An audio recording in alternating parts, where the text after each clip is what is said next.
The Living Zen-podcast is a gift from the members and associates of the Victoria Zen Center to you.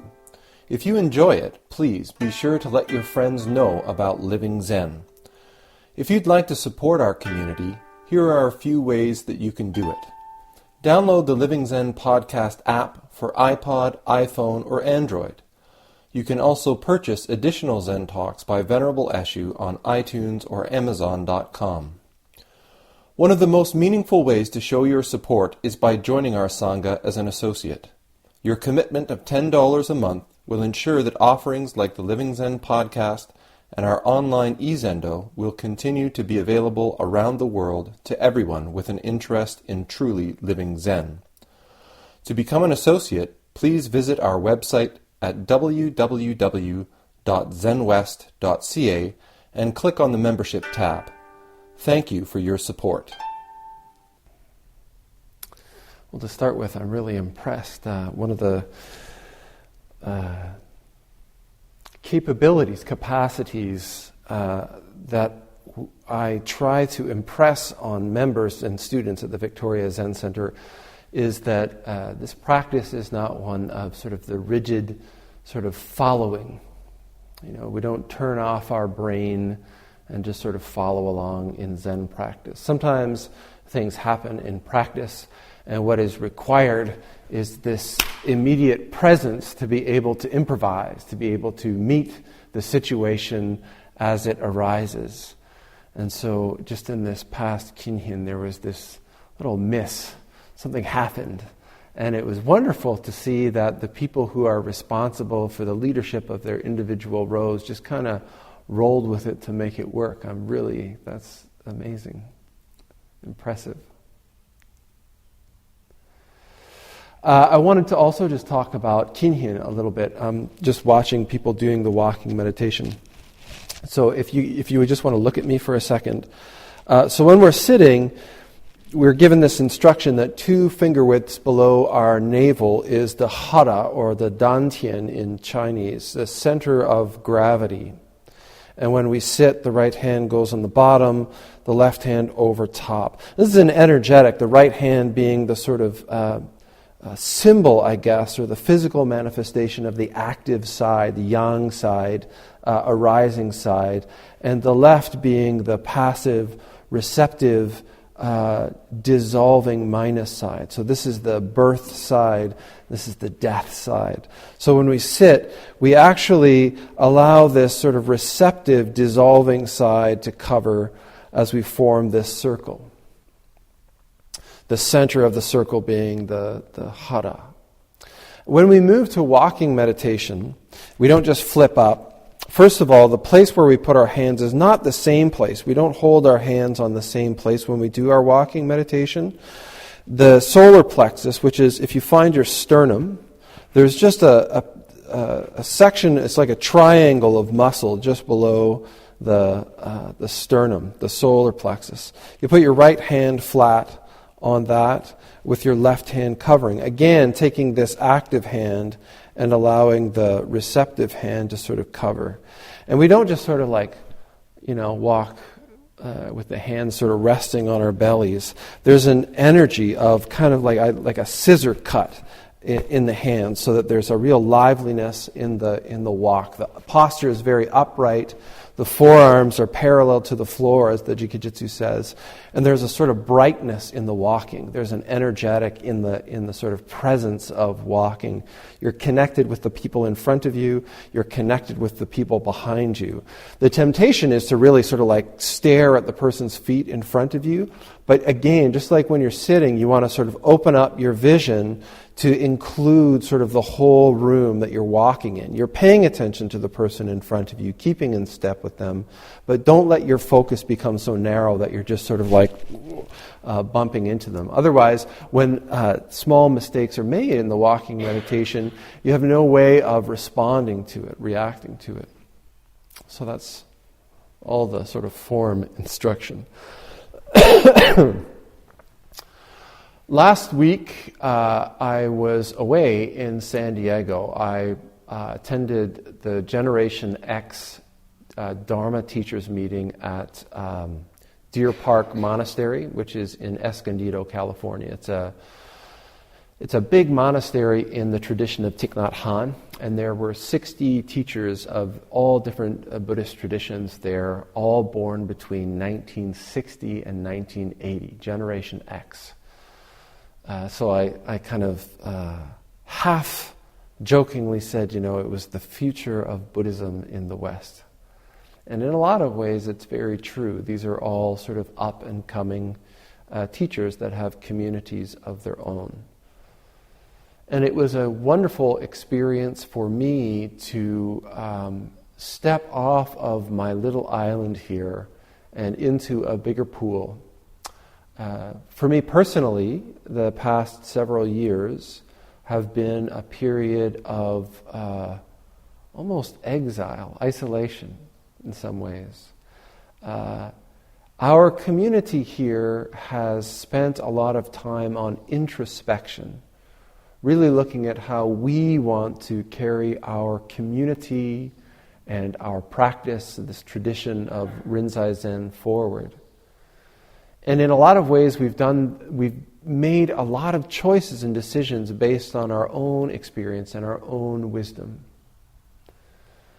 And so it was wonderful for me to step off of the island, to step out of our community and to go and rub shoulders with these 60 different teachers from all over the place. They're all kind of wonderful people. It was a wonderful sharing, great time to sort of explore what each other are doing that's different from one another, and a good place to explore what many of us are doing that are similar, the challenges that we face. The challenges of bringing this, for each of us, what is a deeply and powerfully transformative practice, but in virtually every case, one that comes from a patriarchal, hierarchical culture and tradition. How do we bring that forward into the modern West? How do we include women? How do we include people of color? How do we include different sexual orientations?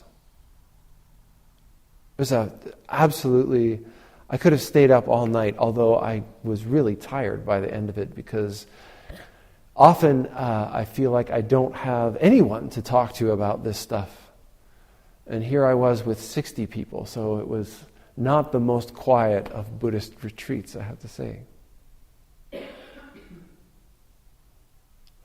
One of the things that deeply struck me, both in being there as well as in coming back here, coming back to my home, to our Sangha, is how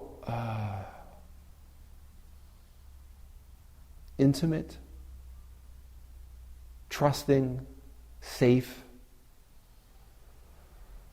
effective, I guess, for lack of no, that's a good word, our community has become through our efforts here. It's a wonderful thing, and it's a beautiful thing for me to look around at our community, our practice, our direction, and recognize that what we have going on here is what many of these teachers aspire to. I went down there thinking, I was alone, that our community was kind of isolated here on this rock. But we put a lot of stuff out there. I'm not the most private Zen monk. And the number of people that came up to me and spoke to me about how much they appreciated what we do here, what we make available to people who don't have practice places in their area. You see this camera sitting in the middle of the room, and I've got this microphone on. A lot of what we do in our community is recorded and made available for free online to all those people in little towns all over the world that don't have a Dharma center, that don't have a place to practice in. Oh, this reminds me. One of the things that was suggested to me was that I speak to those people in one of these talks and say, I think we've put up about 300 talks at this point. So I've talked about all kinds of my personal background and history and lots of Dharma talks. And when people contact me, sometimes I get the impression that they really know me. And maybe they do. Every month I just did my monthly Abbott's report to our board, where I talk about all the statistics and things that are going on. And every month there's about between 10,000 and 20,000 downloads of podcast talks. And I wonder who's downloading them. So maybe I just ask that anybody who's listening to this, and anybody in this room is included, watching it on YouTube, maybe just take a moment to email me and let me know a little bit about yourself. One idea that came out of this meeting was this concept of way-finding stories. Each of us is here practicing. Each of us has found our way to practice for some reason, through some story. Many of us through some suffering. And those stories are valuable, deeply personal. And they're a great joy to share. So if you care to, please let me know. eshu@zenwest.ca. I'd love to hear from you. Fundamentally, this practice is an opportunity for us to wake up.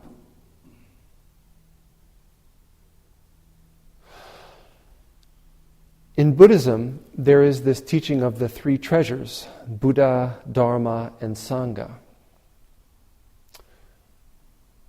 It's helpful for us to make relationship with somebody who has experience in this practice, somebody who is awake to some degree.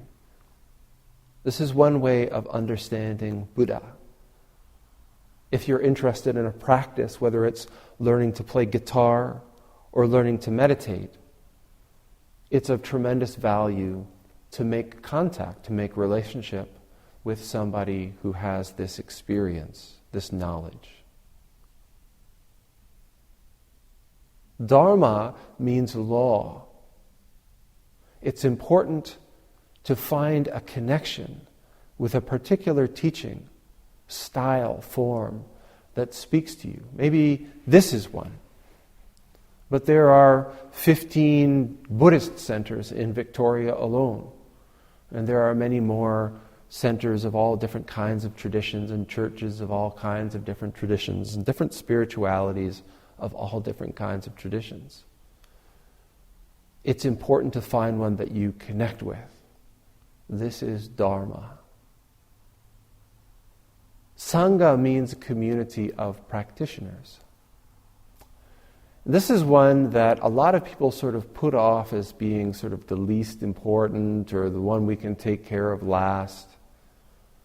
But what comes more and more clear to me, the longer that I practice, is that practicing within the context of a community is of utmost importance. The practice of Dharma, the manifestation of the wisdom of any tradition, can be seen, can be experienced in relationship in the community.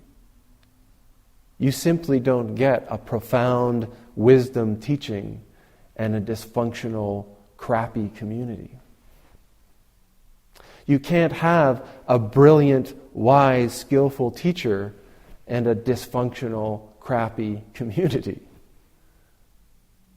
One of the things that you can look for as a seeker, as a person of the way, is a community that speaks to you, that embraces you, that supports you. A community that can offer you refuge when you're struggling, that can offer you support when you're stumbling, that can offer you a place to contribute when you're feeling balanced, when you're feeling full, when you feel like you've got something to offer. And one of the things that most strongly resounds for me after this trip away is how, even after all of these years of practice, I can think so little of what I've done, so little of the practice that I've done, the community that I've contributed to, the efforts that I've made. And what a joy it is for me to come back from this kind of a trip, this kind of experience, and to look around at what we've created here together.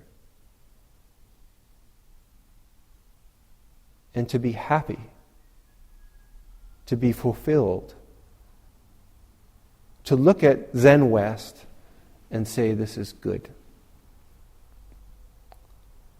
So for those of you who have been coming for a long time, I'm deeply grateful for your efforts and contributions to making this practice available, to making this community what it is. And to those people who are new for their first time or just getting to know practice, I encourage you to investigate, critically investigate. Look with both eyes open. Ask questions, explore practices. Go and visit other centers and see what they're all about. And know that you're welcome here. Know that the door is open. And know that you are welcome to become a part of this community. We'd be happy to have you. Right, thanks.